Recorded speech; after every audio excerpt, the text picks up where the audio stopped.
Tonight, we will tell you a story from ancient China, from the glorious Tang dynasty, about an emperor whose heart was as vast as his empire, and whose personal affections were as legendary as his reign.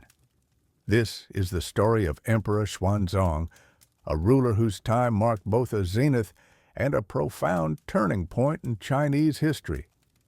You will learn how he navigated the treacherous paths of imperial succession, how he ushered in an era of unparalleled peace and cultural brilliance, and how, amidst a vast court of thousands, he possessed a remarkable personal touch, even remembering the names of his hundreds of concubines, a testament to his unique capacity for affection. But deeper still, you will discover the singular, all-consuming love that defined his later years, a love so powerful it would reshape his reign and ultimately lead to an empire's deepest sorrow. You will understand how his greatest strength became his gravest weakness, and how the pursuit of personal happiness could, in the end, bring about immense tragedy for an entire nation. Oh, and if you enjoy these stories, please consider subscribing to the channel and leaving a like. It helps more people discover our tranquil narratives. All right, find a comfortable spot, let your mind settle, and prepare to journey back to the grandeur and eventual heartbreak of the Tang dynasty. We will begin at the very start, long before his enthronement, in a time of court intrigue and hidden ambitions, when a young prince was destined for greatness. Tonight, we journey back in time more than 1,000 years to the heart of ancient China, to an era of unparalleled grandeur and profound change, the Tang dynasty. This was a golden age, a period when the empire stretched vast and mighty, its influence extending far beyond its borders, shaping the cultural and political landscape of East Asia. Its capital, Chang'an, was not merely a city. It was a sprawling, meticulously planned metropolis, a vibrant testament to imperial power and human ingenuity, home to over 1 million souls. It stood as a truly cosmopolitan center, a bustling crossroads where merchants from distant lands, scholars seeking knowledge, and pilgrims on spiritual quests converged, exchanging goods, ideas, and beliefs. The city's magnificent palaces, its bustling markets, and its serene temples showcased a civilization at its zenith, a beacon of prosperity and artistic innovation. Within this magnificent realm, amidst the intricate rituals of court and the endless demands of governance, amidst the grand pronouncements of policy and the quiet machinations of power, reigned an emperor whose story is not just one of political maneuvering or military campaigns, but one deeply intertwined with the most fundamental and often overwhelming of human emotions: love, devotion, and ultimately, an all-consuming, world-shattering grief. His name was Xuanzong, a figure whose reign, spanning over 4 decades from the early 8th century, began with an era of remarkable peace and prosperity, reaching heights of cultural and economic flourishing rarely seen in history, a period often regarded as the high point of the Tang dynasty itself.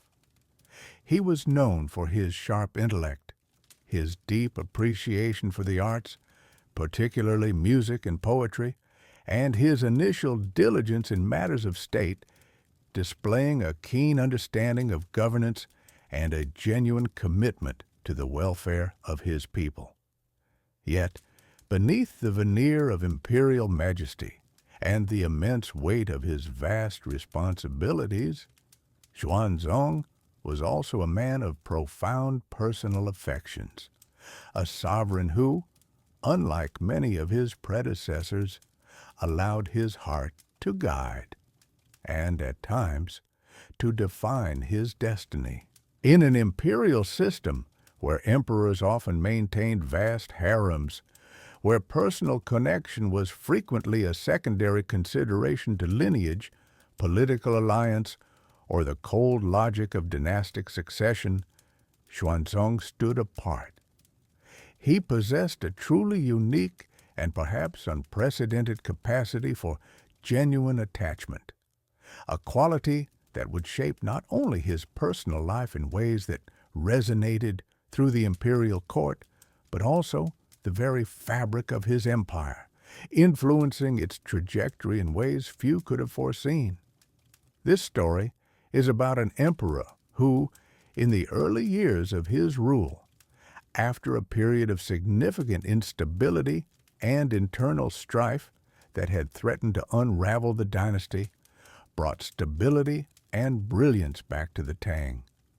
You will learn about the careful, methodical steps he took to restore the prestige and power of the imperial court, implementing reforms that strengthened the central administration, revitalized the economy, and fostered an environment where scholarship and artistic expression could truly thrive.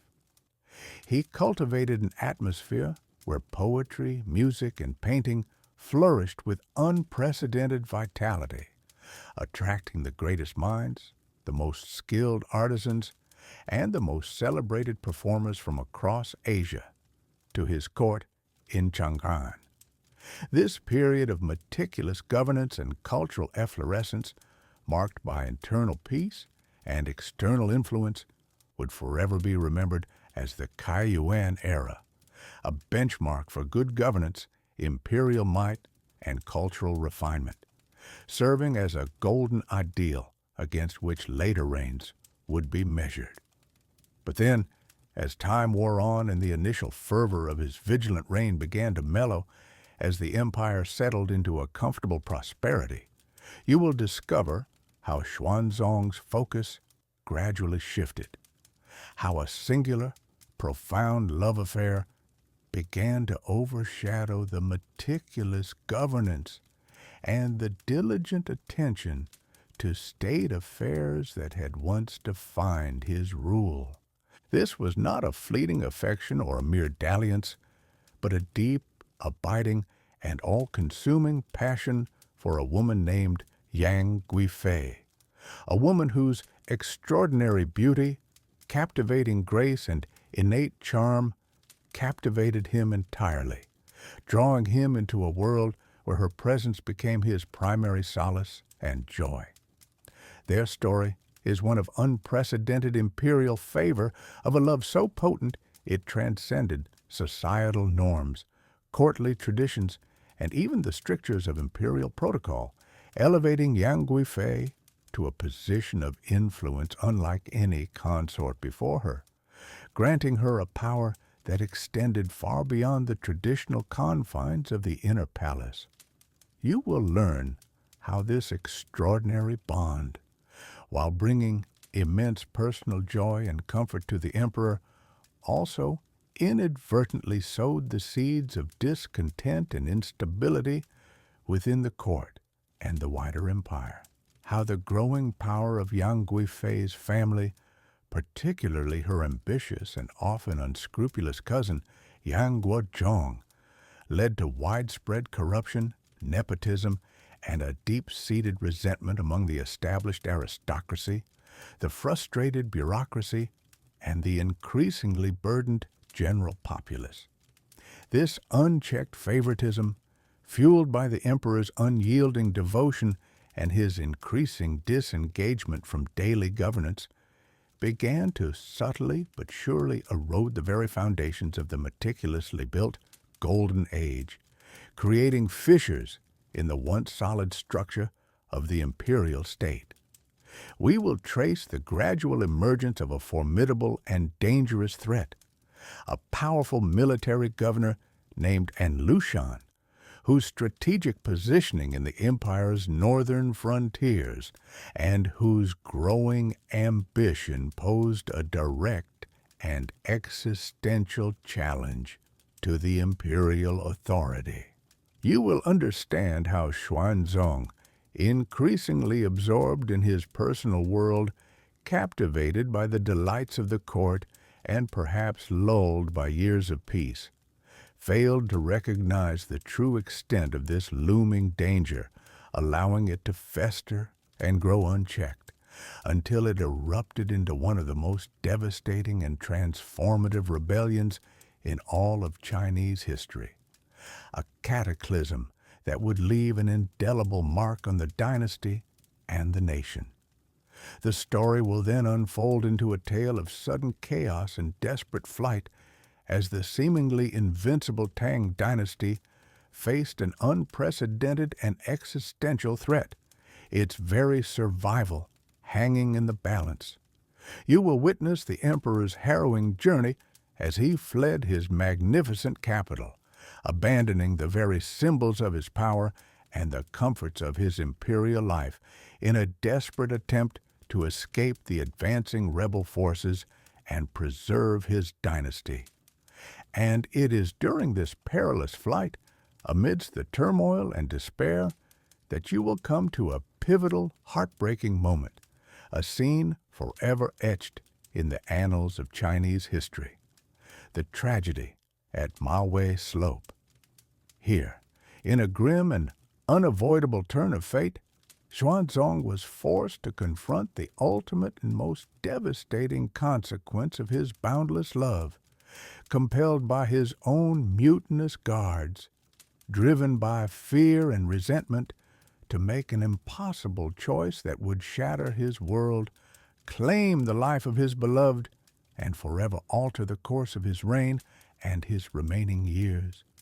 Finally, we will explore the profound and lasting aftermath of this cataclysmic event, the emperor's subsequent abdication in favor of his son, his melancholic return to a ravaged capital, and his remaining years spent in quiet solitude, consumed by a profound grief for his lost love. This is a story of how a single, powerful affection, in a world of immense power and political intrigue, could both elevate a reign to its zenith and ultimately undermine the grandest of empires. It is a testament to the enduring power of human connection, even in the most regal and distant of figures, and a poignant reminder that even emperors, despite their absolute authority, are bound by the same human heart, susceptible to its deepest desires and its most profound sorrows.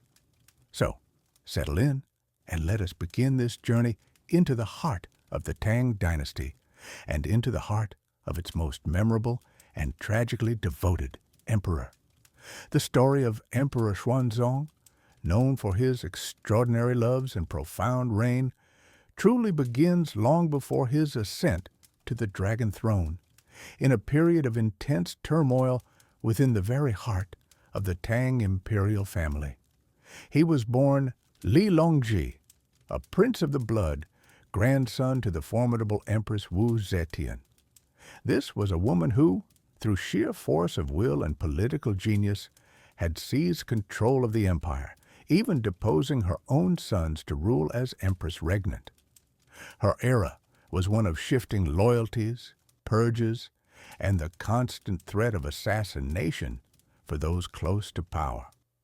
Young Li Longji grew up amidst this dangerous dance, observing the ruthless mechanics of the court, the rise and fall of factions, and the ever-present shadow of intrigue. His father, Li Dan, who would later become Emperor Ruizong, was twice enthroned and twice forced to step aside during these years, a testament to the profound instability of the time. This childhood, steeped in peril and uncertainty, forged in Li Longji a keen intellect, a shrewd understanding of human nature, and an unyielding will to survive and, eventually, to lead. He learned to navigate the treacherous currents of court politics, developing a strategic mind that would serve him impeccably in the years to come. He was not merely a passive observer.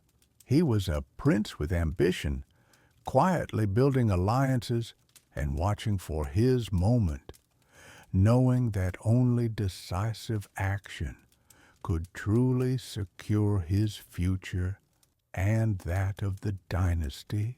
That moment arrived after the death of Empress Wu Zetian, which, instead of bringing stability, ushered in another period of chaos. Her successors, weak and indecisive, struggled to maintain control. It was a time when powerful women once again began to assert their influence, often at the expense of the state's welfare. Empress Wei, the wife of Emperor Zhongzong, along with her ambitious daughter Princess Anlei, sought to emulate the raw power of Wu Zetian. Empress Wei went so far as to poison her own husband, Emperor Zhongzong, in a desperate bid to place a child on the throne and rule as regent herself. The imperial court, and indeed the entire empire, teetered on the brink of anarchy. The very foundation of the Tang dynasty, which his ancestors had so painstakingly built, seemed poised to crumble beneath the weight of relentless infighting. Li Longji, then known as the Prince of Lindsey, saw this escalating crisis not as a distant threat, but as an immediate danger to his family, to the imperial lineage, and to the very fabric of the empire. He understood that only swift and decisive action was required, and that he might be the only one capable of taking such a monumental step. He formed a critical alliance with his aunt, the formidable Princess Taiping, a daughter of Empress Wu Zetian, who herself possessed immense power and a deep understanding of court intrigue. Together, they orchestrated a daring and swift coup. One summer night, under the cover of darkness, Li Longji led a small, loyal force into the palace. The air was thick with the scent of impending change, a palpable, silent tension that gripped the very stones of the imperial city. The surprise was absolute. Empress Wei and Princess Anlei, caught utterly unawares, were swiftly apprehended and executed.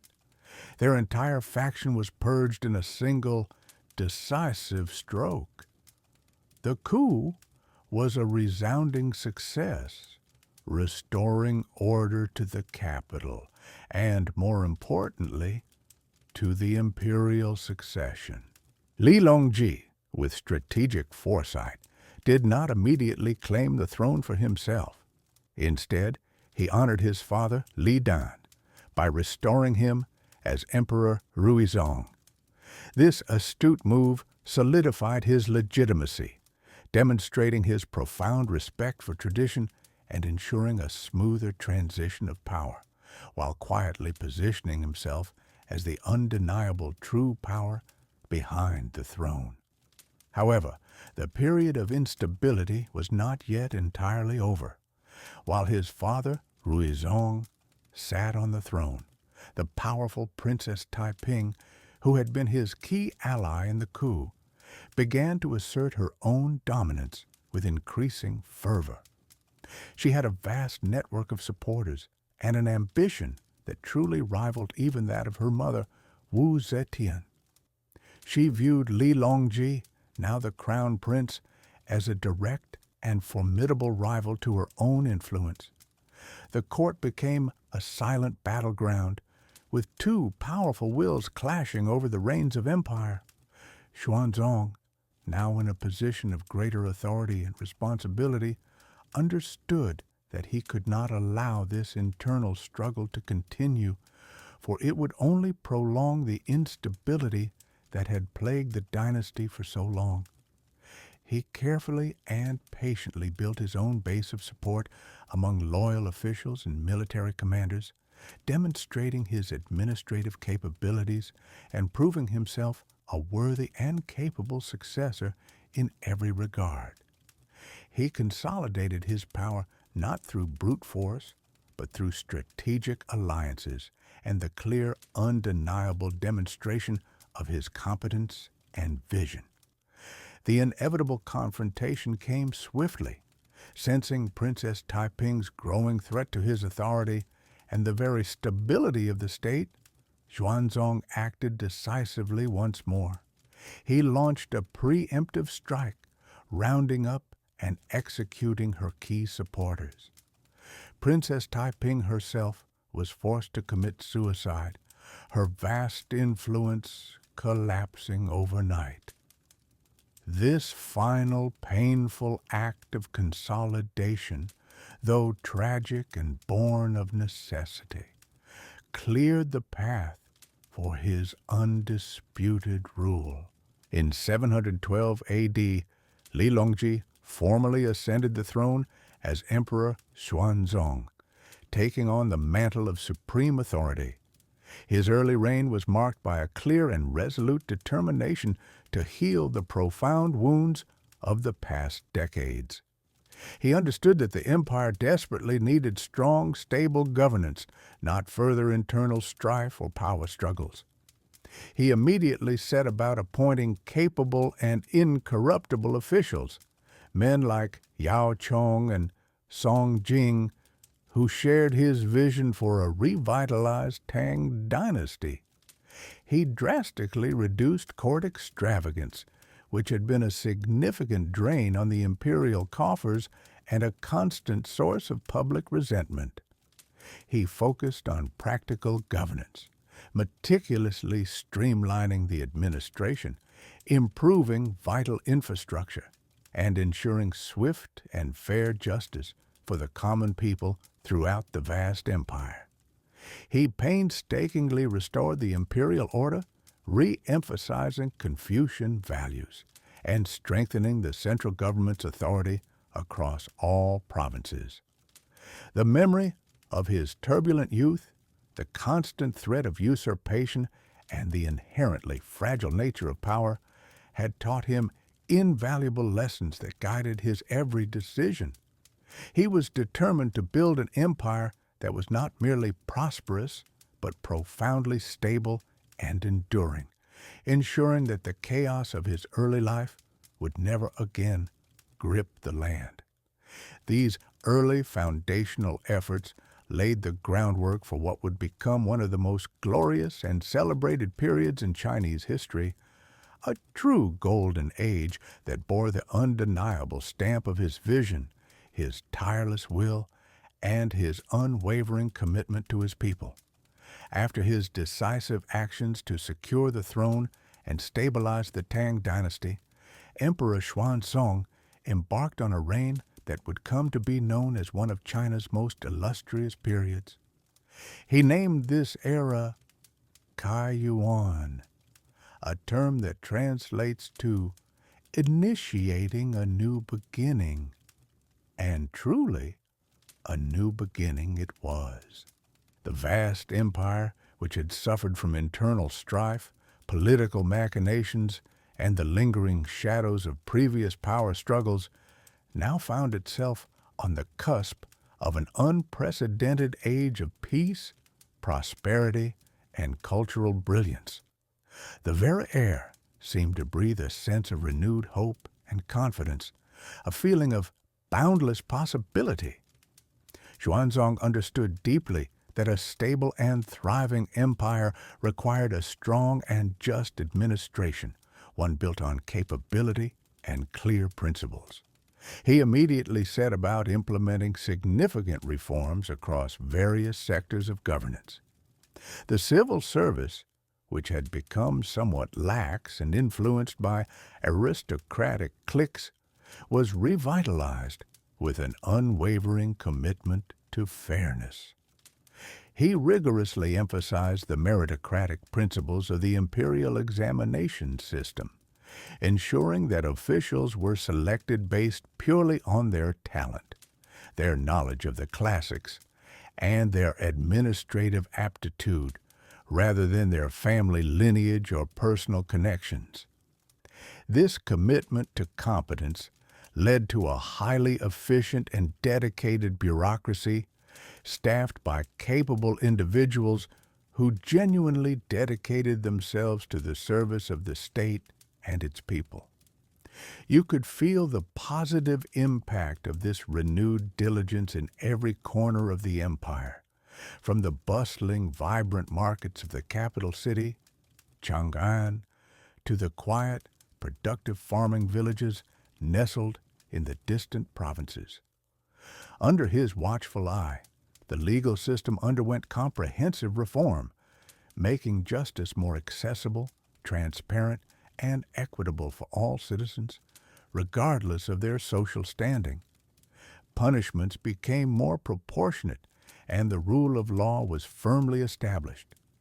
Financial policies were meticulously managed, leading to a substantial surplus in the imperial treasury and a general, palpable increase in the wealth and well-being of the common people.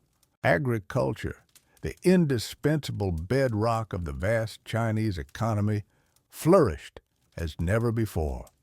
Xuanzong vigorously promoted the equal field system, which ensured that arable land was distributed fairly among peasant households, preventing the concentration of vast estates in the hands of a few powerful families. This policy fostered stable food production across the land, leading to abundant harvests. The imperial granaries were consistently full, brimming with grain, and the specter of famine, a frequent and devastating visitor in turbulent times, receded into a distant, almost forgotten memory. Peace extended far beyond the domestic sphere, radiating outwards across the empire's vast borders. Xuanzong's early military campaigns were not only strategic, but remarkably successful, securing the frontiers of the empire against potential incursions and ensuring that external threats were kept firmly at bay. The legendary Silk Road, that ancient and vital network of trade routes connecting East and West, thrived under the stable and benevolent Tang rule. Caravans laden with precious silks, aromatic spices, rare minerals, and intricate craftsmanship traveled safely across deserts and mountains, carrying goods and invaluable ideas across continents, bringing exotic wares, new technologies, and fresh knowledge into the very heart of China.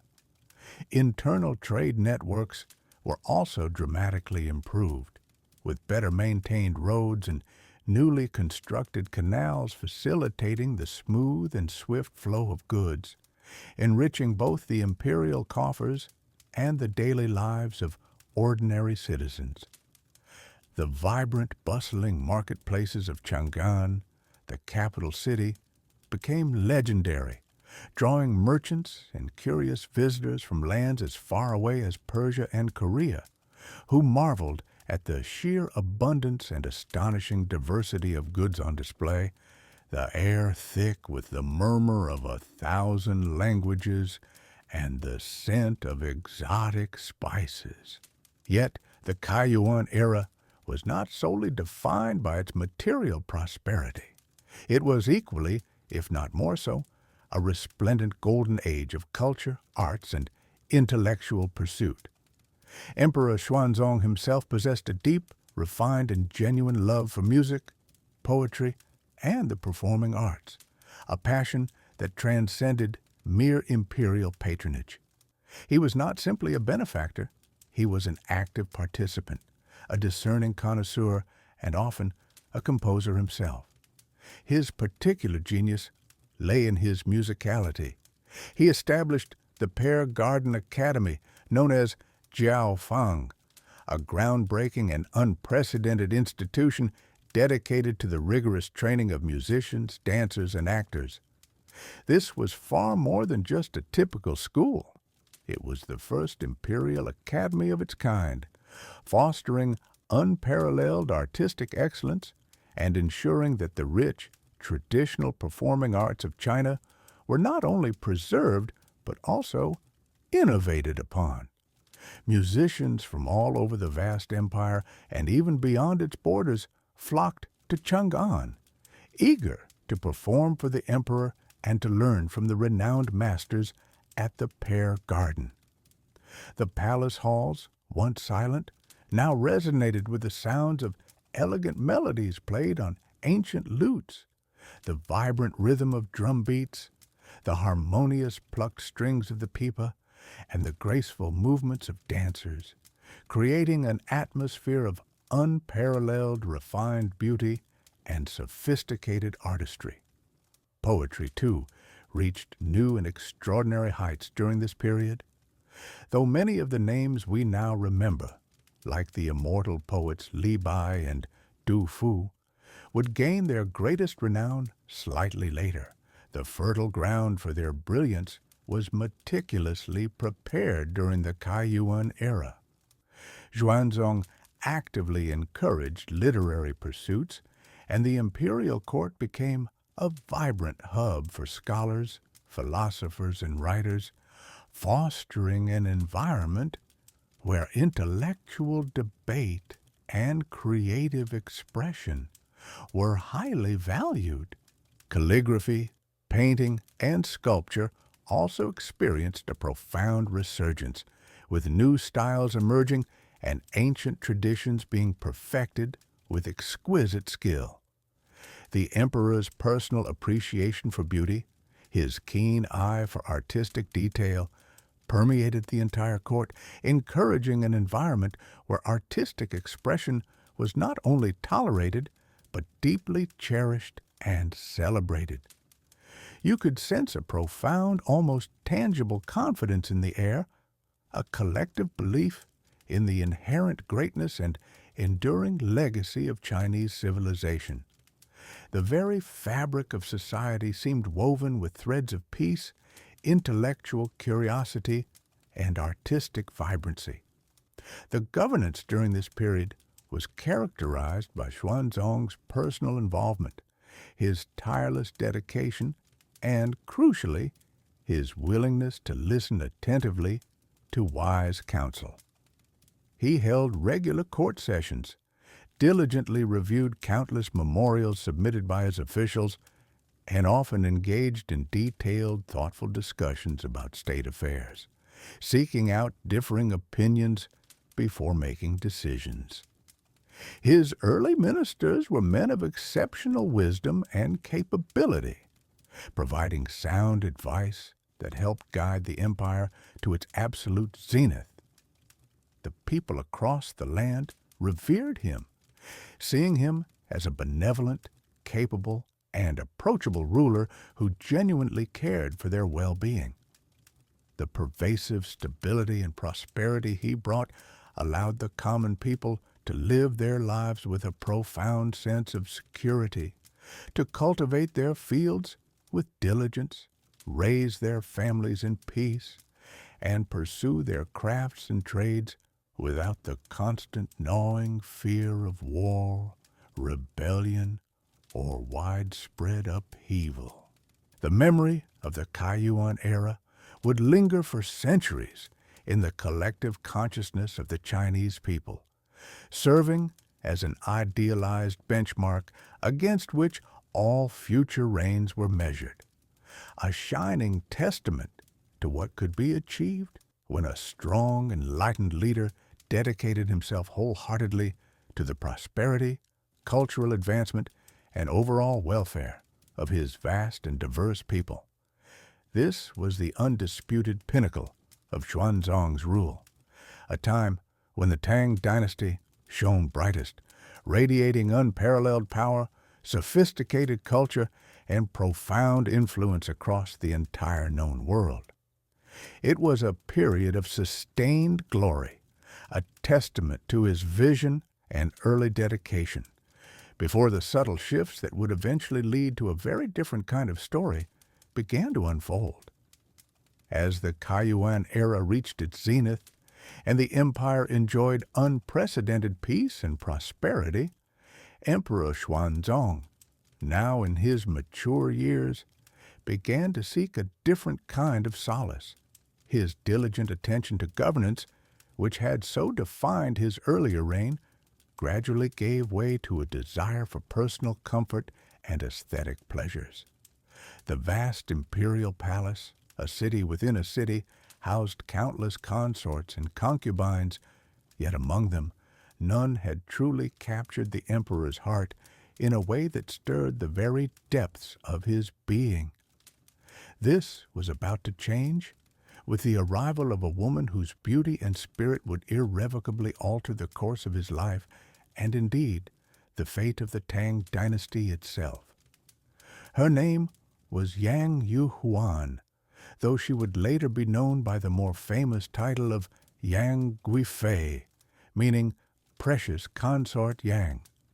She hailed from a prominent official family in Yongle, in the province of Shanxi, a lineage known for its grace and refinement. Her early life was marked by a certain quiet elegance.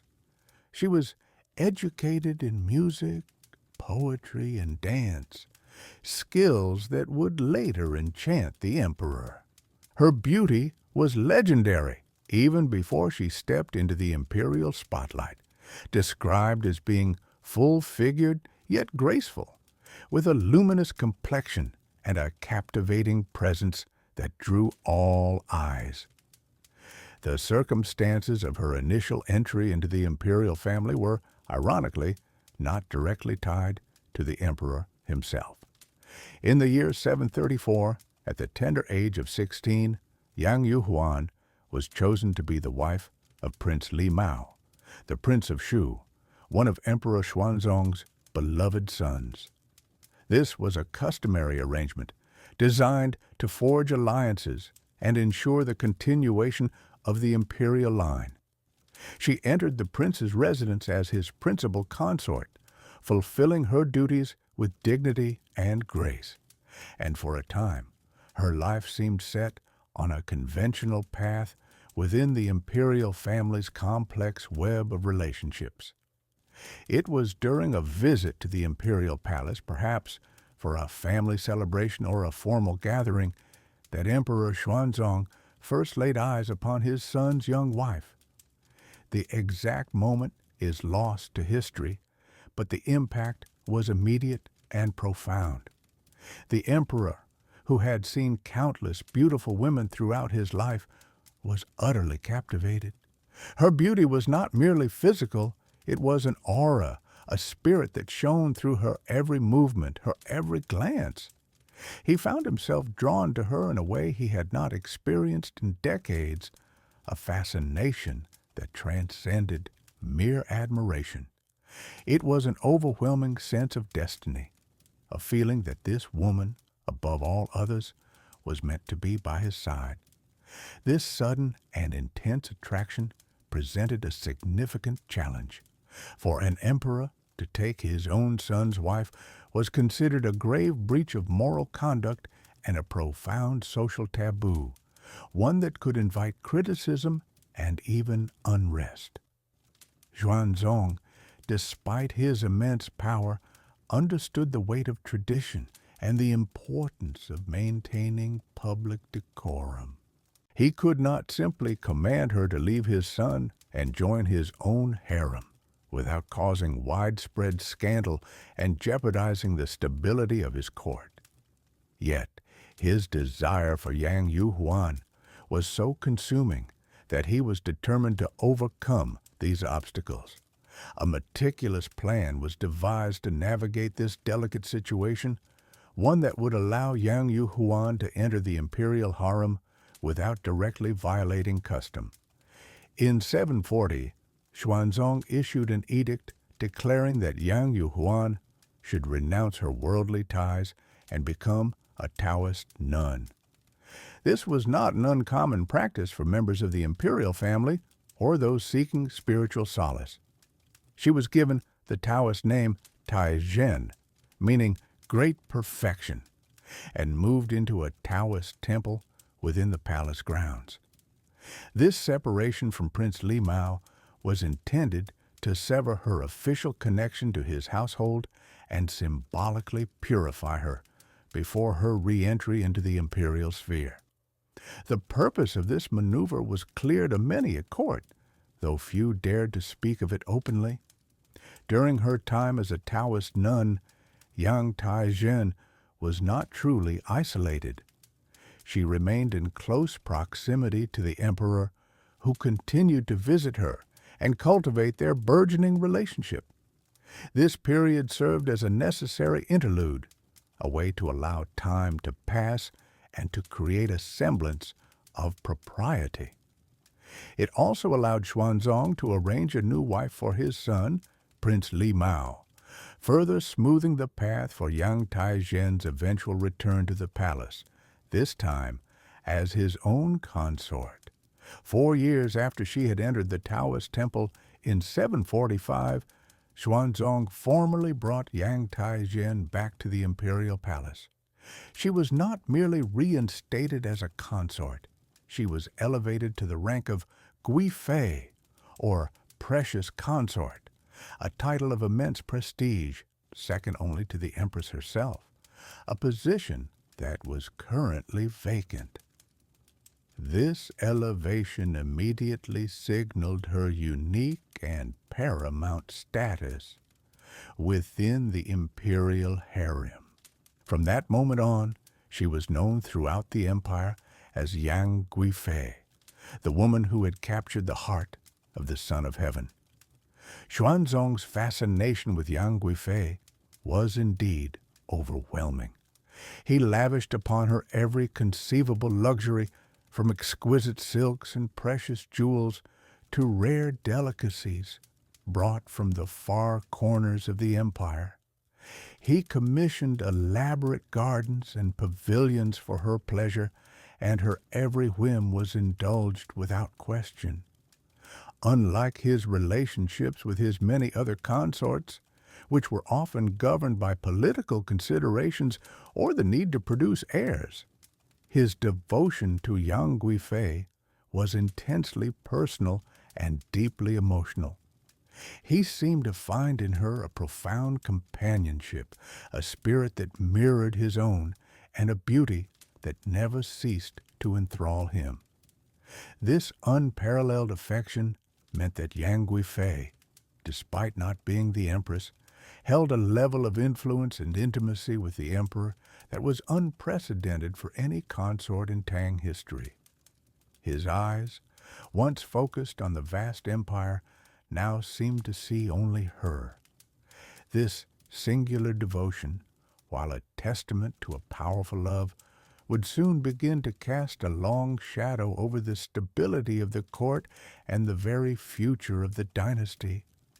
As the initial fascination for Yang Guifei, the young woman who had once been married to his son, settled into the heart of Emperor Xuanzong, it transformed into something far deeper, far more profound than mere infatuation. This was not just another liaison, another fleeting fancy in a life accustomed to the transient affections of a vast imperial harem. For Xuanzong, who had indeed known countless women, who had the capacity to remember the names and faces of many, Yang Guifei became the singular focus of his world, an all-consuming devotion that would reshape his reign and ultimately his destiny. You must understand that the Tang imperial court, like all such courts, was a place of immense formality and strict hierarchy. The emperor was expected to divide his time and affections among a multitude of consorts and concubines, each vying for a moment of his attention, each hoping to bear a son who might one day ascend to power. This was a custom, the tradition, the very fabric of imperial life. But with Yang Guifei, Xuanzong shattered these ancient norms. His interest in other women, once a matter of imperial routine, simply faded. He no longer sought their company. His nights, his days, his thoughts, all gravitated towards her. Their shared love for music and dance, a bond that had drawn them together initially, deepened into an intimate understanding. Xuanzong, a gifted musician himself, found in Yang Guifei not just a performer, but a muse, a partner who intuitively grasped the subtle nuances of his compositions. They would spend hours together in the tranquil imperial gardens, the air often filled with the gentle strumming of a lute or the delicate notes of a flute, their voices blending in quiet conversation or shared laughter. The emperor, who had once been a diligent administrator, now found himself increasingly drawn to these private moments of solace and joy. This unparalleled devotion manifested in every aspect of Yang Guifei's life. She was showered with gifts of unimaginable luxury, rare silks woven with gold thread, exquisite jewels from distant lands, and the finest perfumes imported from Arabia. Her personal residences within the vast palace complex were constantly being refurbished and expanded, becoming miniature paradises of jade and porcelain, filled with exotic birds and fragrant blossoms. Servants, eunuchs, and maids attended to her every whim, their numbers swelling to an unprecedented degree. Her status was not merely that of a favored consort. She was elevated to a position of informal empress, wielding influence that far surpassed any official title. The emperor's love was so absolute that he granted her unprecedented access to his private chambers and even to affairs of state. While she held no official position in the government, her opinions were sought, her counsel listened to, and her preferences often subtly influenced imperial decisions. She became the gatekeeper to the emperor's heart, and by extension, to his ear. Courtiers seeking favor, officials hoping for promotion, or even ministers with urgent reports found that gaining an audience with the emperor often depended on first securing the goodwill of Yang Guifei or those closest to her. This singular focus on one woman, while a testament to the depth of Xuanzong's personal feelings, began to subtly shift the balance of power within the court. The imperial bureaucracy, once tightly controlled by the emperor's direct and vigilant oversight, now found itself navigating a new landscape where personal connections to Yang Guifei were paramount. The stability and efficient governance that had marked the glorious Kaiyuan era gradually began to fray around the edges, unnoticed at first, like a single loose thread in a magnificent tapestry. Xuanzong's love for Yang Guifei was not just a private affair. It became a public spectacle, celebrated in poetry and song, yet also whispered about in the shadowed corridors of the palace. The emperor, who had once been known for his meticulous attention to detail and his profound understanding of statecraft, now seemed more absorbed in the beauty and companionship of his beloved. He would often arrange lavish banquets and elaborate musical performances purely for her entertainment, neglecting the customary morning audiences with his ministers or postponing important policy discussions. The sound of their shared laughter, the sight of them walking hand in hand through the imperial gardens, became commonplace, a stark contrast to the distant, awe-inspiring image of an emperor that had traditionally prevailed. This unprecedented level of intimacy and public display of affection was a clear departure from the reserved demeanor expected of a son of heaven. It revealed a deeply human side to Emperor Xuanzong, a capacity for profound emotional attachment that few of his predecessors had shown. He had found in Yang Guifei a soulmate, a companion who understood him not just as the emperor, but as a man. Yet this profound personal connection, while beautiful in its intensity, inadvertently created a vacuum in the very heart of the empire, a void that would soon be exploited by those less scrupulous, less honorable, and far more ambitious. The emperor, in his complete devotion, had allowed his personal happiness to eclipse his imperial responsibilities, setting the stage for a period of both unparalleled splendor and, ultimately, unimaginable sorrow. His focus narrowed, drawing inward to the palace walls, even as the vast empire outside began to stir with unseen tensions. As Emperor Xuanzong's devotion to Yang Guifei deepened, an inevitable consequence began to unfold: the elevation of her family. You see, in the hierarchical structure of the Tang court, the favor shown to a single individual often extended to their entire clan, and in this instance, it manifested on an unprecedented scale. Yang Guifei herself held no official title beyond that of an imperial consort, but her proximity to the emperor and his evident adoration meant her wishes and those of her relatives carried immense weight. This was not merely about personal comfort, it was about power, prestige, and access to the very heart of the empire. Her three elder sisters, known for their beauty and wit, were among the first to benefit. They were granted lavish titles, the most prominent being the ladies of Han, Guo, and Qin. They were showered with imperial gifts. Their residences became palatial, adorned with the finest silks and most exquisite jade, and their banquets rivaled those of the emperor himself.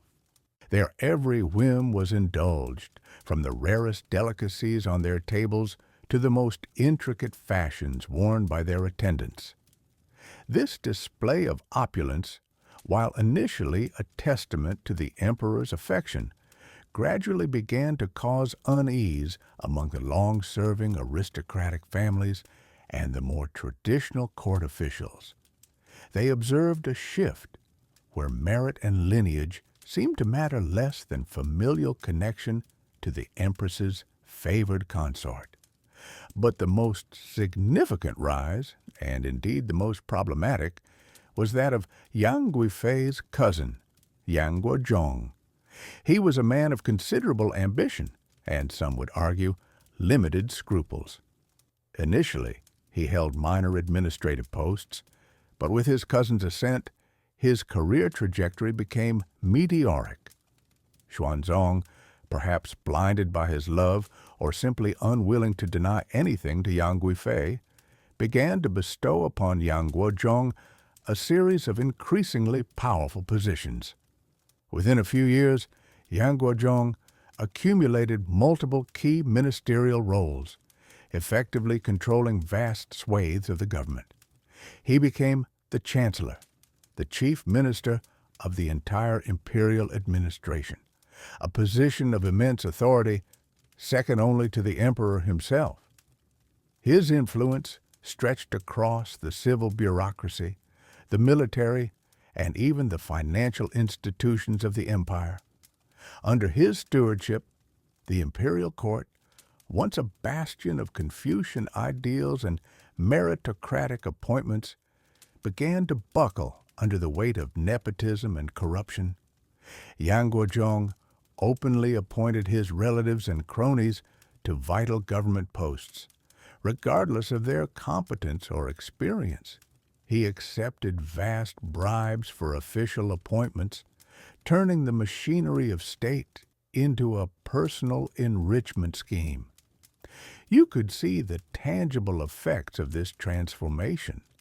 The meticulous accounting of the imperial treasury grew lax. The efficiency of regional administration declined, and the morale of honest officials plummeted. They found themselves increasingly marginalized, their voices unheard, as the Yang clan's influence became all-encompassing. The once clear lines of authority blurred, replaced by a tangled web of personal loyalties and financial dependencies centered around Yang Guozhong. The extravagance of the Yang clan became legendary, but not in a positive sense. Their mansions in Chang'an, the capital, were said to be so vast that they formed entire districts, their gardens sprawling, their halls echoing with the sounds of endless feasting and entertainment. They accumulated unimaginable wealth, far beyond what any official, no matter how high-ranking, could legitimately acquire. This conspicuous consumption stood in stark contrast to the lives of the common people, who, despite the general prosperity of the Kaiyuan era, still faced the realities of taxation and daily struggles. The sight of the Yang family's carriages, laden with silks and gold, passing through the capital streets, began to fuel a simmering resentment among the populace and the principal members of the gentry alike. They saw not the glory of the empire, but the decay of its moral fiber. This accumulation of power by a single family, particularly one whose rise was seen as unmerited and based solely on imperial favor, created deep divisions within the court. The old aristocratic families, who had served the Tang dynasty for generations, felt their influence waning. Military commanders, who had earned their ranks through years of arduous campaigns, watched with growing disquiet as civilian officials, often with no military experience, gained control over defense matters through their connection to Yang Guozhong.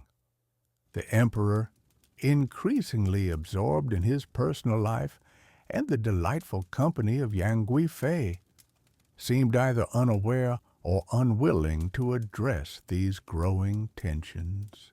He had, perhaps unwittingly, allowed a parallel power structure to emerge, one that undermined the very foundations of his long and successful reign. The harmony that had characterized the Kaiyuan era began to fray, replaced by whispers of discontent, the rustle of political maneuvering, and a palpable sense of unease that permeated the elegant halls of the imperial palace. This internal rot, born of unchecked favoritism, would soon create fertile ground for external threats to take root and flourish. The stage was being set for a profound shift, one that would irrevocably alter the course of Chinese history. You could sense the growing fragility, like a beautiful vase developing unseen cracks. As the years of Xuanzong's reign deepened into what should have been a period of settled prosperity, a different kind of shadow began to lengthen across the empire, stretching from the distant northern frontiers towards the heart of the capital itself. This shadow belonged to a man named An Lushan, a powerful military governor whose origins were a mix of Sogdian and Turkic heritage. He was a figure of immense physical stature, with a robust build and a seemingly jovial, even clumsy demeanor that belied a remarkably cunning and ambitious mind. And Lushan had risen through the military ranks, proving himself a formidable warrior and an astute leader of men. But it was his ability to charm and flatter that truly paved his way to imperial favor. Emperor Xuanzong, now older and increasingly immersed in the luxurious comforts of his court and the all-consuming love for Yang Guifei, found in Lushan's boisterous personality and apparent loyalty refreshing. He saw in the general not a potential threat, but a devoted, somewhat rough-hewn, adopted son. This was not merely a figure of speech. The adoption was made official through a grand and unusual ceremony orchestrated by Yang Guifei herself. In a scene that would become legend, Yang Guifei, with a playful spirit, symbolically bathed the enormous general as if he were a newborn infant, a spectacle that greatly amused the emperor. This peculiar familial bond granted An Lushan unprecedented access to the imperial inner circle, allowing him to observe the emperor's growing detachment from the practical governance of the empire and the increasing influence of the Yang family. And Lu Shan's strategic position was formidable, indeed, the most powerful in the entire empire. He commanded three of the Tang dynasty's elite frontier armies, stationed in the vital northeastern regions. These were not merely garrisons, they were highly disciplined, battle-hardened forces, constantly honed by skirmishes with nomadic tribes along the border. Unlike the central armies near the capital, which had grown complacent and neglected after decades of peace, and Lu Shan's forces were a finely tuned war machine, well-equipped and fiercely loyal to their charismatic general. He controlled vast territories that were rich in resources, providing him with a self-sufficient base of power, effectively creating an independent domain within the empire. This immense concentration of military might in the hands of a single man, particularly one with such a complex and hidden nature, was a clear and present danger. Yet, Xuanzong, lost in the gilded cage of his palace and the quiet moments with Yang Guifei, seemed alarmingly oblivious to the storm gathering on his northern borders. The relationship between An Lushan and Yang Guozhong, the prime minister, and Yang Guifei's powerful cousin, was marked by an escalating bitter rivalry. Yang Guozhong, shrewd and intensely protective of his family's burgeoning influence, immediately recognized An Lushan as a direct and existential threat to their power. He repeatedly attempted to expose An Lushan's true intentions to the emperor, presenting evidence of the general's growing independence, his vast accumulation of wealth, and his subtle acts of defiance. Yang Guozhong detailed how An Lushan was stockpiling grain and horses far beyond what was necessary for frontier defense, and how he was cultivating a personal army whose loyalty was pledged to him alone, not to the throne. But Xuanzong, blinded by his deep affection for An Lushan and perhaps unwilling to face the unpleasant truth that his beloved adopted son could harbor treachery, dismissed these warnings. He saw them as mere jealousy, as the typical machinations of court intrigue, or as the unfounded suspicions of a prime minister overly concerned with his own power. He preferred to believe An Lushan's theatrical displays of devotion, his tearful protests of innocence, and his boisterous declarations of loyalty over the quiet, persistent warnings from his own chief minister. An Lushan, a master manipulator, skillfully exploited the emperor's trust and his growing complacency. He understood Xuanzong's weaknesses, his love for luxury, his desire for continued peace, and his increasing reliance on those who brought him comfort and amusement. He also keenly observed the growing resentment throughout the empire towards the Yang clan, whose power and corruption were alienating the populace and the established bureaucracy alike. It was in this fertile ground of imperial neglect and widespread discontent that An Lushan's ambition, once perhaps a mere flicker, began to rage into an uncontrollable fire. He continued to strengthen his armies, recruiting more soldiers and training them relentlessly. He cemented the loyalty of his officers and men through generous rewards and a powerful personal charisma that overshadowed the distant authority of the emperor. Whispers of his independent actions and his disdain for the central government began to circulate more openly, carried by weary travelers and astute merchants who journeyed from the northern frontiers to the capital. The vibrant, peaceful era of Kaiyuan, once the hallmark of Xuanzong's reign, was slowly but perceptibly giving way to an ominous calm, a stillness that felt like the quiet before a devastating storm. The emperor, who had once been the brilliant architect of a golden age, was now, through his personal indulgences and a profound error in judgment, inadvertently fostering the very force that would soon tear his beloved empire apart.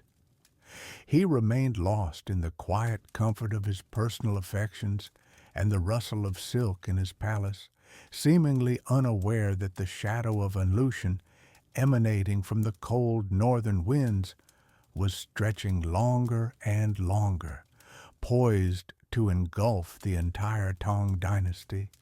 The world that Emperor Xuanzong had meticulously built, a world of peace, culture, and seemingly boundless prosperity, was about to be shattered.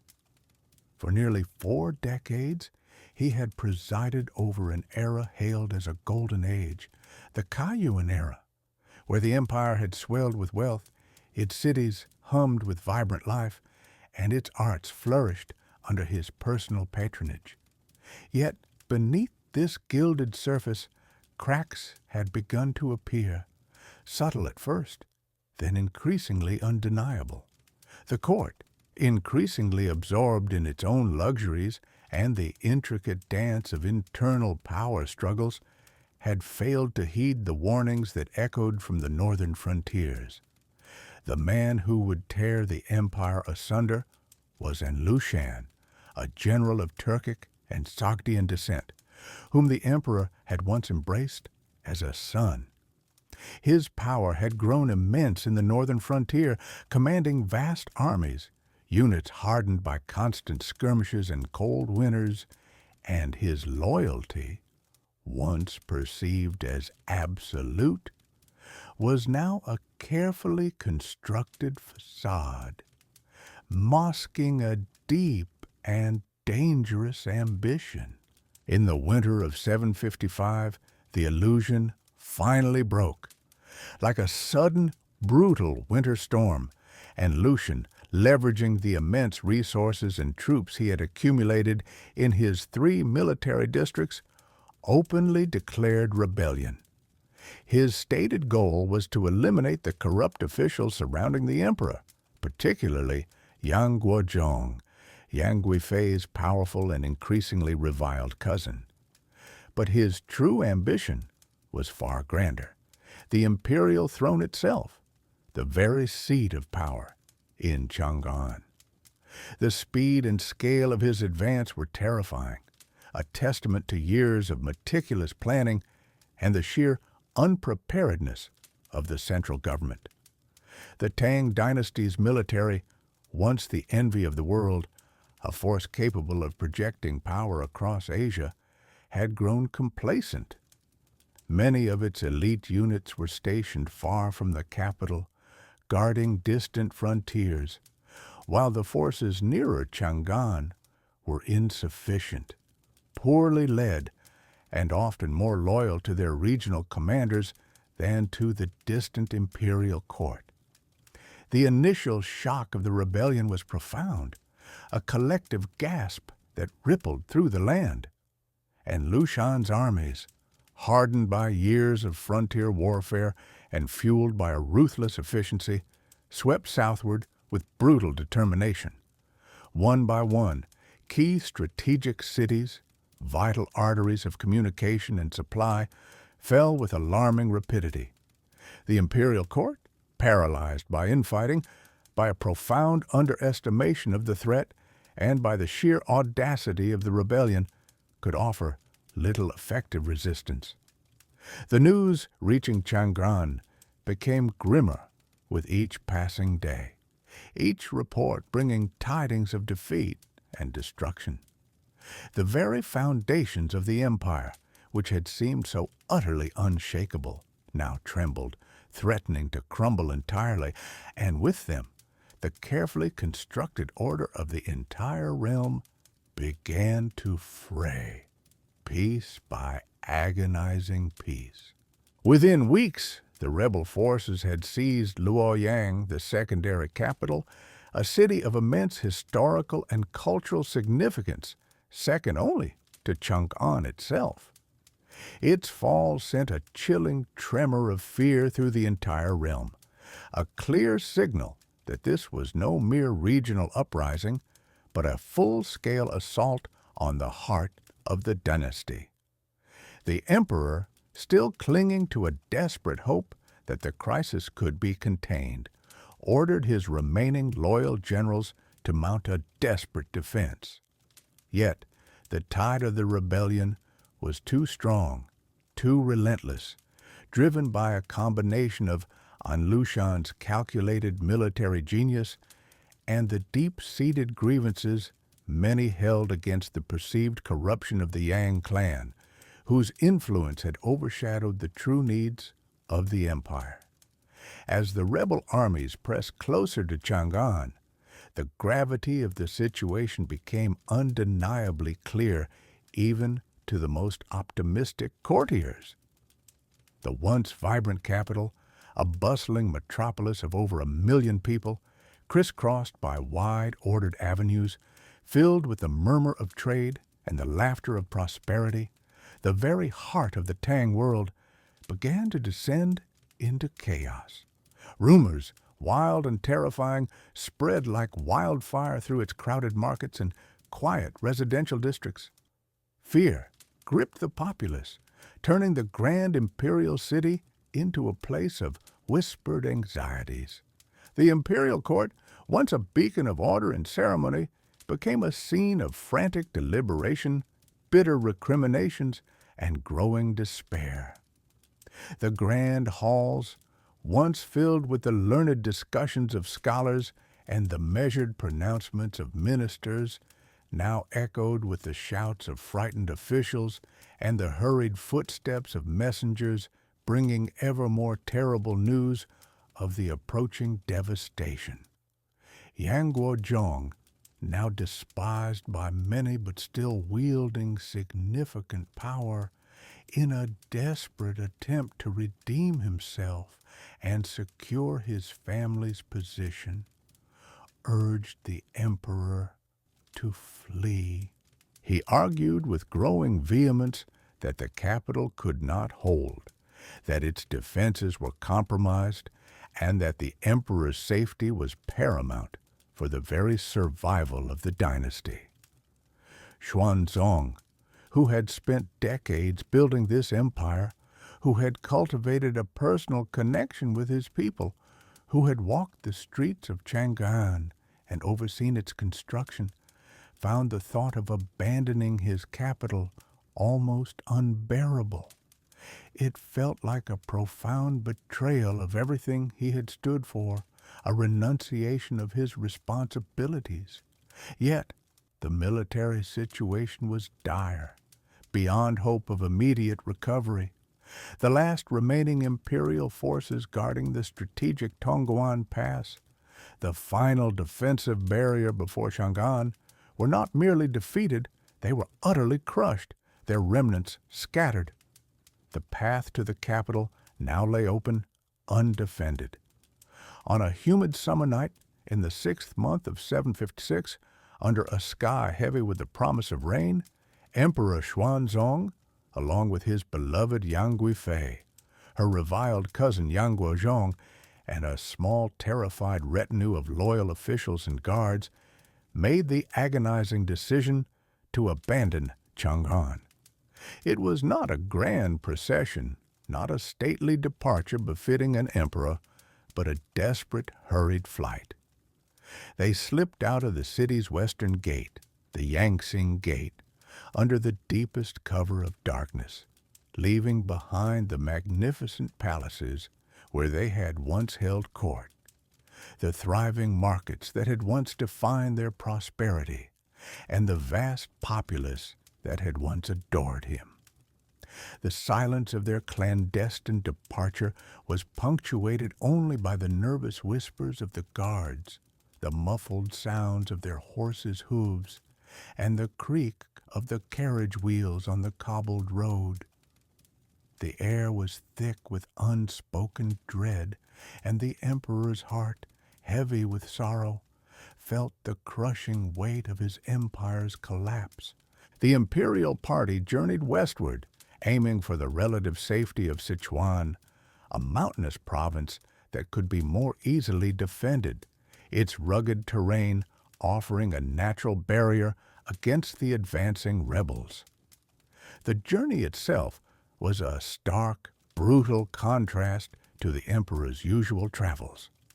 There were no elaborate preparations, no grand. As the imperial entourage fled from the rapidly advancing rebel forces, the journey became an increasingly arduous test of endurance. You must imagine the scene, not a grand procession, but a desperate flight, a weary line of imperial carriages, guards, and courtiers across dusty roads, leaving behind the once magnificent capital of Chang'an. The air was thick with dust and unspoken anxiety that clung to every soul.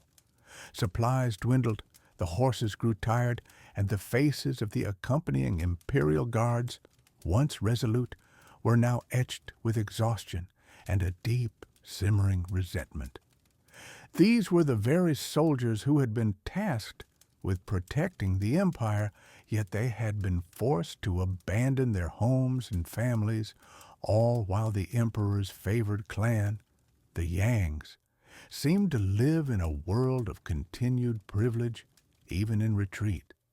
Their anger, long suppressed by discipline, began to turn inward, seeking a scapegoat for the empire's calamitous fall. They saw the extravagant lifestyle, the unchecked power, and the perceived corruption of Yang Guifei's family as the direct cause of their present humiliation and the widespread suffering across the land. The weary party eventually reached a small, nondescript village known as Mawei Slope. It was here, in this desolate and dusty setting, far from the grandeur of the imperial palace, that the pent-up fury of the imperial guard finally erupted. The fatigue of the relentless flight, combined with the profound disillusionment of seeing their empire crumble, pushed the soldiers to their breaking point. The murmuring discontent that had followed them now swelled into an undeniable roar. The imperial guard, who had pledged their lives to the dragon throne, felt utterly betrayed, not by the emperor himself, but by those who had, in their eyes, manipulated his affections and misgoverned the realm. Suddenly, and with terrifying swiftness, the mutiny began. Their initial brutal target was Yang Guozhong, Yang Guifei's powerful cousin and the prime minister, widely perceived as the architect of the empire's misfortunes. No formal accusation, no trial, only the raw, unbridled rage of men who believed he had led them to ruin. You can picture the chaotic scene, the sudden surge of armed men, terrified shouts, the glint of cold steel in the afternoon sun. Yang Guozhong was dragged from his place, his pleas unheard, his life extinguished in a brutal, swift act of roadside justice. The shock that rippled through the imperial court was profound. The emperor's own protectors had become instruments of violent retribution.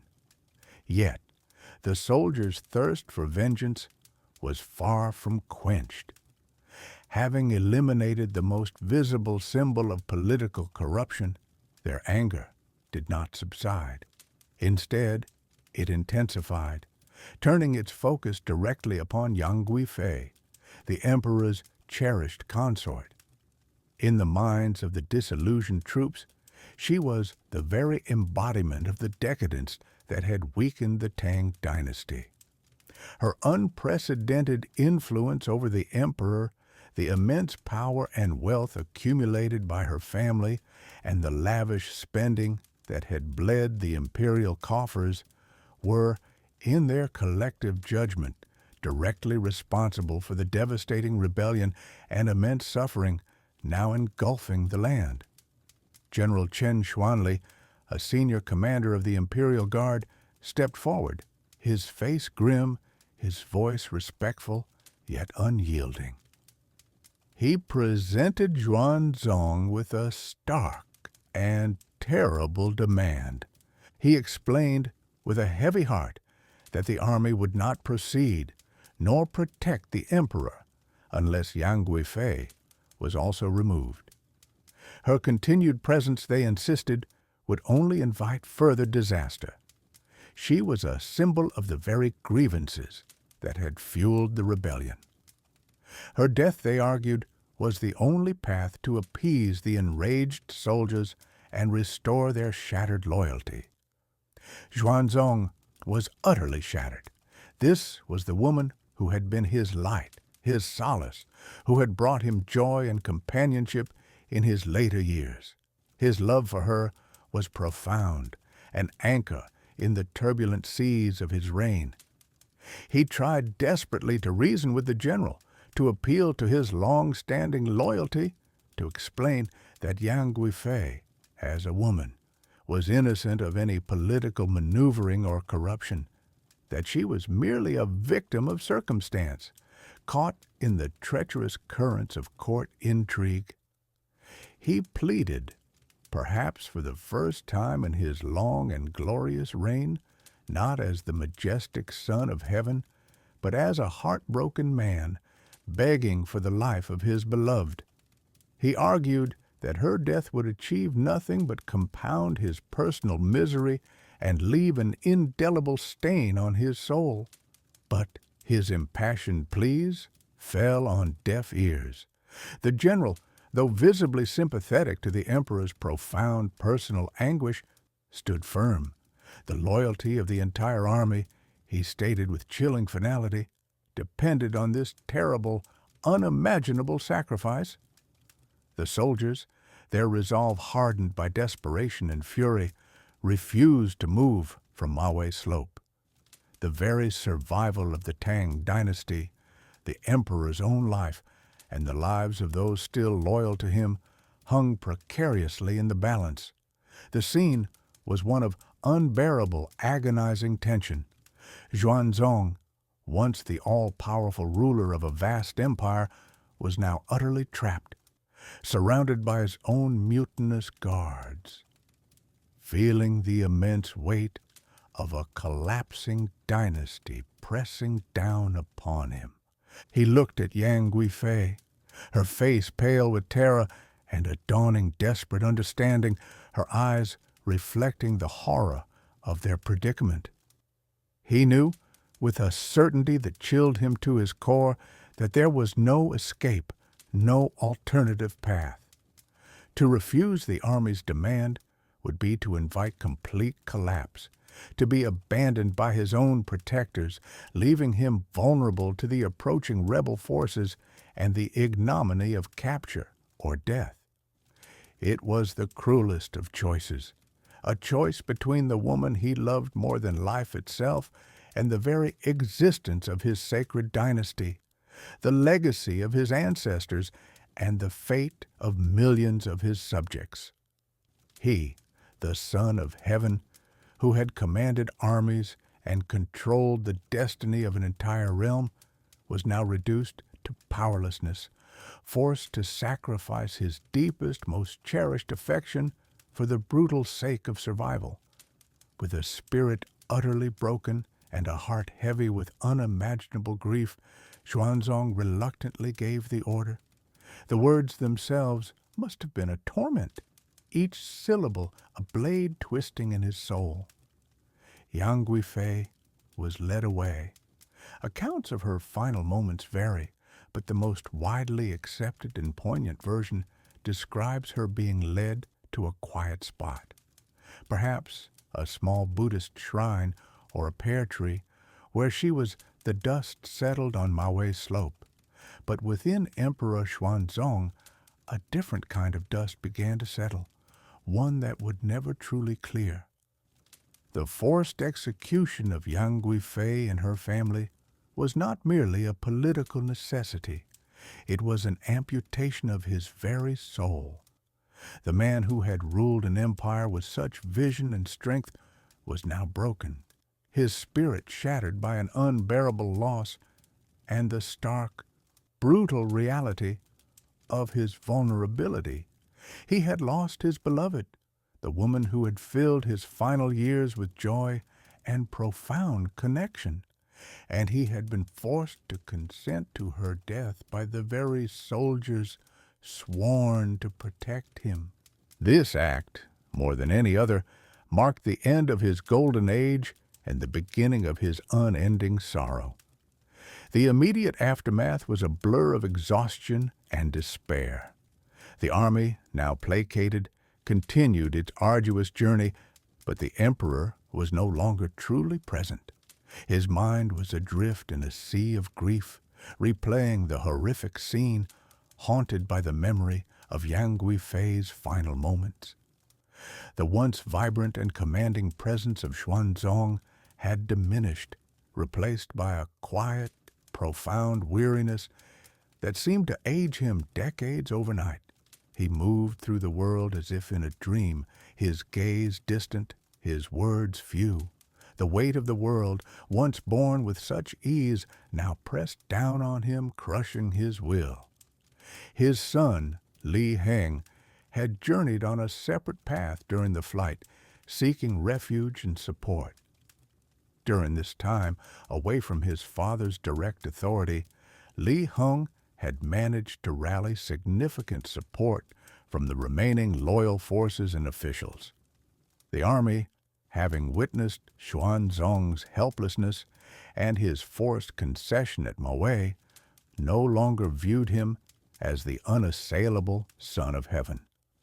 The legitimacy of his rule, already weakened by the rebellion and the perceived negligence of his later years, was now fundamentally undermined. The populace, too, had lost faith, seeing the once magnificent emperor as the cause of their suffering, his personal affections having led the empire to the brink of collapse. The political reality was undeniable. A strong, decisive leader was needed to combat the raging rebellion, to restore order, and to inspire the people to fight for the dynasty. Xuanzong, consumed by his personal tragedy, was no longer that leader. He understood, with a clarity born of suffering, that his time on the throne was at an end. Though the formal abdication would come later, the true transfer of power, the shift in allegiance and hope, had already occurred. Upon reaching Chengdu, a temporary capital, the inevitable unfolded. His son, Li Heng, with the backing of the military and the court, proclaimed himself Emperor Suzong. It was not a hostile takeover, but a necessary transition, born of crisis. Xuanzong, the great Emperor Ming, who had reigned for over 4 decades, quietly assented. He became the retired emperor, a title that carried immense respect, but stripped him of all true authority. The weight of the imperial robe, once a symbol of his boundless power, now felt like a shroud. He ceded the dragon throne not with anger, but with a quiet resignation, for he knew deep in his heart that the empire needed a new dawn, even if his own sun had set. His abdication marked a profound turning point for the Tang dynasty. It was an acknowledgment of the catastrophic failures that had led to the rebellion, and a desperate attempt to salvage what remained of a once glorious empire.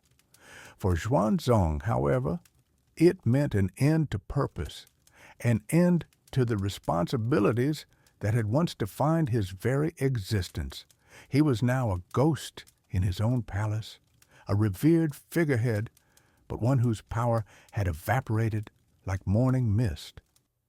The journey back to Chang'an, the imperial capital, once the proud heart of the empire, was a stark testament to the devastation wrought by the rebellion. Months later, after arduous campaigns led by Emperor Suzong, and his generals, the capital was slowly reclaimed from the rebels. Xuanzong returned not to the triumphant welcome of his early reign, but to a city scarred by war. The grand palaces, once bustling with life and music, now stood silent. Many burned, their gilded roofs blackened by smoke. The thriving markets, once overflowing with exotic goods from across the Silk Road, were desolate, their stalls overturned, their vibrant colors faded to ash. The streets, once thronged with scholars, merchants, and foreign envoys, were now eerily quiet, save for the occasional patrolling soldier or the whisper of the wind through ruined building. He moved into a smaller, quieter residence within the palace complex, a shadow of his former imperial dwellings. The vastness of the imperial city, once a source of pride, now seemed to mock his solitude. Every corner held a memory, every pavilion a ghost. He would walk through the quiet courtyards, his footsteps echoing in the silence, each step a reminder of what had been lost. The cold stone walls, once witnesses to grand feasts and lively court performances, now seemed to absorb his sorrow, reflecting it back to him in the desolate quiet. His days were now a monotonous cycle of grief and reflection. The affairs of state, once his daily preoccupation, were now handled by his son. He had no official duties, no pressing decisions to make. The endless stream of petitions, the intricate dance of court politics, the grand ceremonies, all were gone.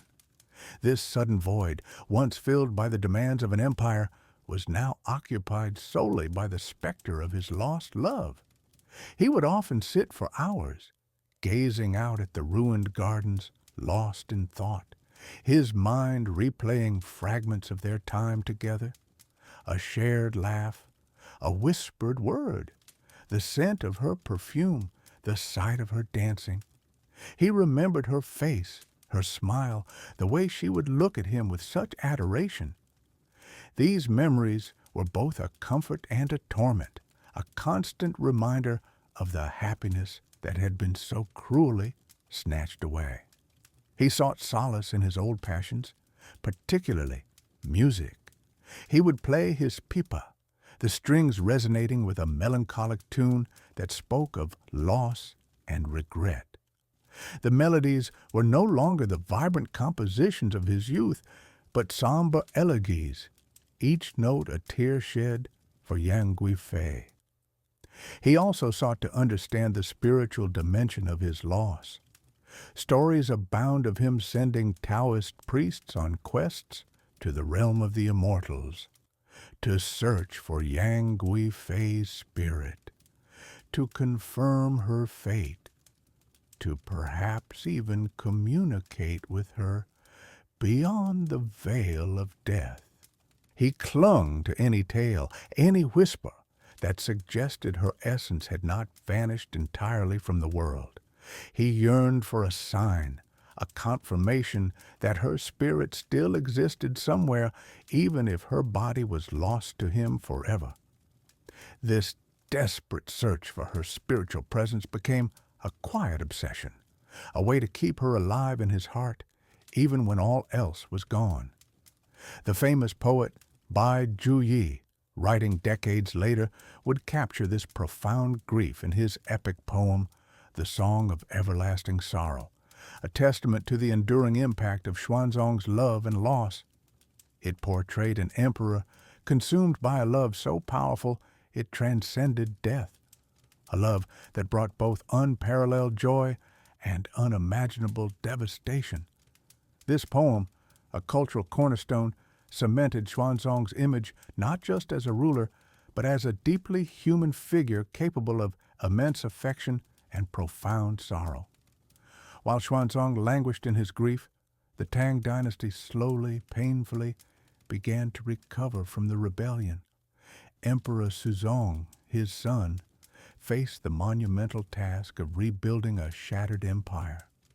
The war continued for several more years, draining the imperial coffers and further weakening the central government.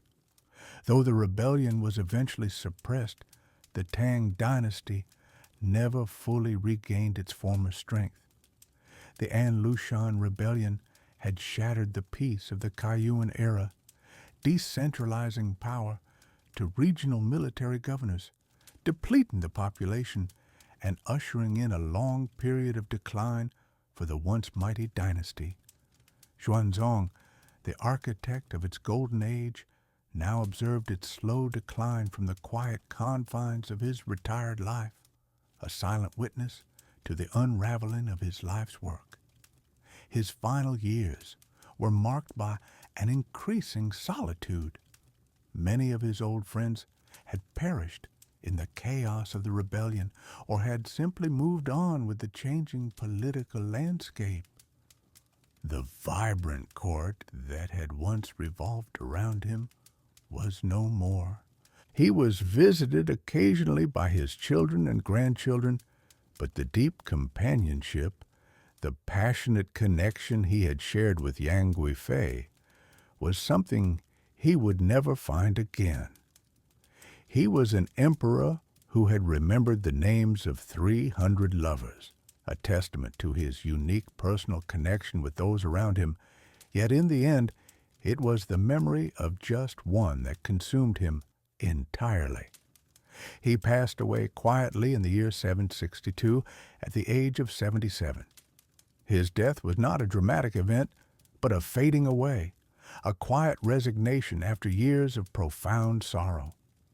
He was buried with imperial honors, but his legacy remained complex, forever intertwined with the rise and fall of Yang Guifei. History would remember him as the brilliant ruler of the Kaiyuan era, the patron of arts and culture, the emperor who brought unparalleled prosperity to China. But he would also be remembered as the emperor whose personal affections led to a catastrophic rebellion, the man who lost his empire and his beloved in a single tragic cascade of events. The story of Xuanzong is a testament to the unpredictable nature of power and the enduring strength of human emotion. He was an emperor who governed with wisdom and foresight for decades, only to be undone by a love that became an all-consuming fire. His reign serves as a powerful reminder that even the most powerful rulers are still, at their core, human beings, susceptible to love, loss, and the profound grief that can follow. He gave himself fully to his empire, and then, in his later years, fully to his heart. And in the end, it was his heart, specifically its capacity for deep connection and its subsequent shattering, that ultimately defined the final chapter of his remarkable yet tragic life. The memory of his grief, a quiet, lingering sorrow for the woman he could not save, became as much a part of his legend as his earlier triumphs, echoing through the ages as a poignant tale of imperial love and its truly devastating cost.